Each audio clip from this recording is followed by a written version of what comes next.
McGary is heading to Philly tonight for the Phillies and Diamondbacks. It's the rematch of the NLCS.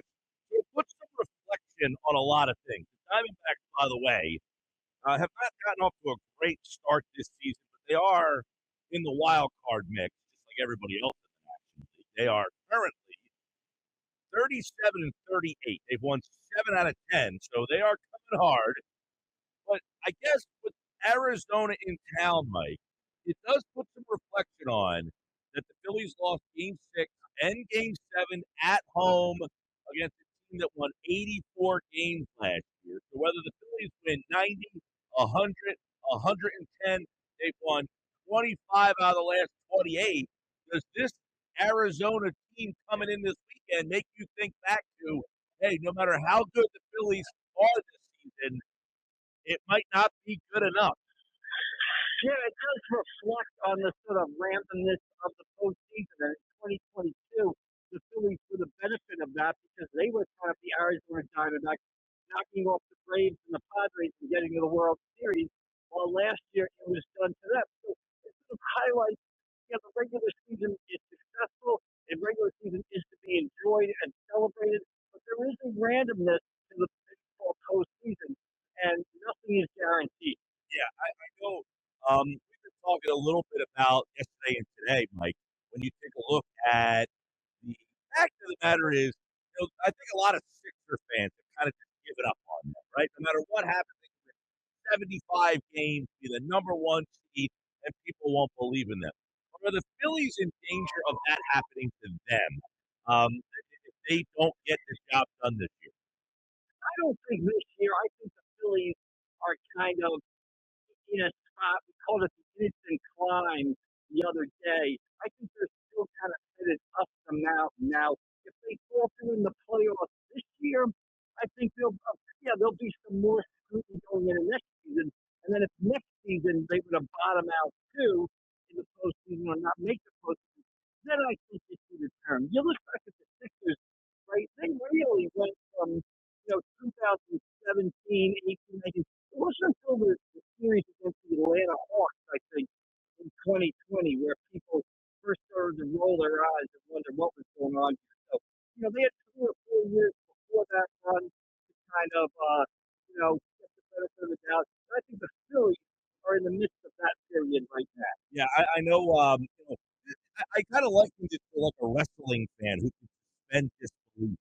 It seems that the fans are just having a lot of fun with this team, and they're not thinking about all of the things that could go wrong. It just seems like this team is just fun and entertaining, and people seemingly are along for the ride. Yeah, absolutely. And let's face it. I was here from 2007 to 11 during the big sellout streak down here.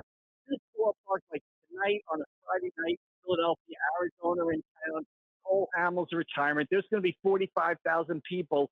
This is the place to be. You see people out in Ashburn Alley. It's the place to be on a Friday night in Philadelphia. It was that way from 2007 to 11, and it's that way now. This is sort of the hot ticket in town, and this team is entertaining. And again, the Diamondbacks. Yeah, the postseason is random. Things can go wrong in the postseason. The best team during the regular season doesn't always win, but the regular season, to me, has still got to be enjoyed and savored, all throughout the summer. And I think that's what the period we're in right now. Yeah, with Arizona coming into town, it does bring you back to that series and then winning Game 6 and Game 7 and just kind of, heightening the fact that, hey, this Diamondback team right now, you look at them, mediocre, average, under 500. But any one of these average teams, because, Mike, there's 10 teams in the National League that are all average right now, and you're thinking, man, this thing is so, Philly's running away. But any one of these average or mediocre teams could bite you like Arizona did last year. Yeah, and I think it's how you're playing in October and September that counts, right?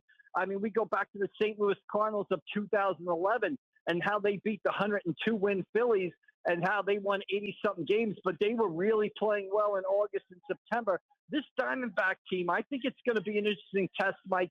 They're playing better. You mentioned their better record. They're 12-6 in June. Corbin Carroll got off to a slow start. He's kind of turned things around. I think this will be an interesting 3-game kind of a measuring stick again for the Phillies, similar to the way the series was in Baltimore last weekend. Yeah, I know Phillies fans excited for tonight. Anytime that '08 team gets recognized, Cole Hamels will be there as well. Mike McGary from the Press of Atlantic City, he'll be there as well. Mike, it is happy hour Friday. We're getting ready for the weekend, but the NBA offseason is here, and a lot of rumors already taking off. We saw a trade yesterday, but hey, it sounded like the summer of Paul George to the Sixers, and now it seems that the Sixers not as hot on Paul George. I want to get from you, though. Do you think that the Sixers will end up having a disappointing offseason with all the cap space and all the assets? And everybody says, hey, they have the ability to do X, Y, and Z. But when it's all said and done, will the fans be disappointed with what they are able to get done? Yeah, it's kind of what do the fans expect? And I was thinking about this myself earlier today. Okay, there's talk that their interest in Paul George is waning, or Paul George doesn't want to come to Philadelphia. How much is that just a smokescreen by agents and teams trying to negotiate price or trade? And frankly, I'd be a little nervous about giving a max contract to one of those guys. I think an interesting route would be to bring in maybe 2 to 3. I'm not talking role players, but better than average role players, guys that contribute, guys that are younger. And add that to the Embiid Maxey mix. I'd be interested to see, if that could happen right there. I know there's an emphasis in the NBA on stars, but you have 2 stars. Maybe you brighten up the supporting cast or strengthen the supporting cast around them, and you have a better team. I do think that's a viable way to go. Yeah, I know the Paul George stuff, as you said, is that agent talk. I mean, last year I was talking when we lost you there for a second, that he could follow the James Harden blueprint, opt into his deal so he gets the $48 million. If he does, you would only do that, though, if you don't think you're going to get that kind of deal on the open market, and then say, hey, I want to be traded, and then go to the team, because he might – that messaging would be, I don't like the teams that have cap space. I don't want to go to one of those teams, but I'll opt in and then ask to be traded so that I can essentially force my way to the team I actually want to go to. Yeah, and if you look at that, if he does do that, to me, that makes Paul George less attractive, because now you have to give up assets to get him. Where if he opts out and you can sign him as a free agent using your cap space, I'd rather do that than give up assets, draft picks in the future.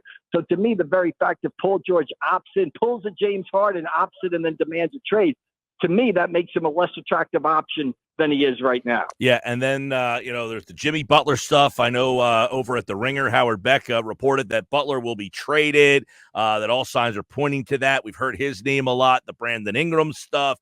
Zach Levine is a guy that it says, hey, the Sixers are not as interested in him. He would be a backup plan.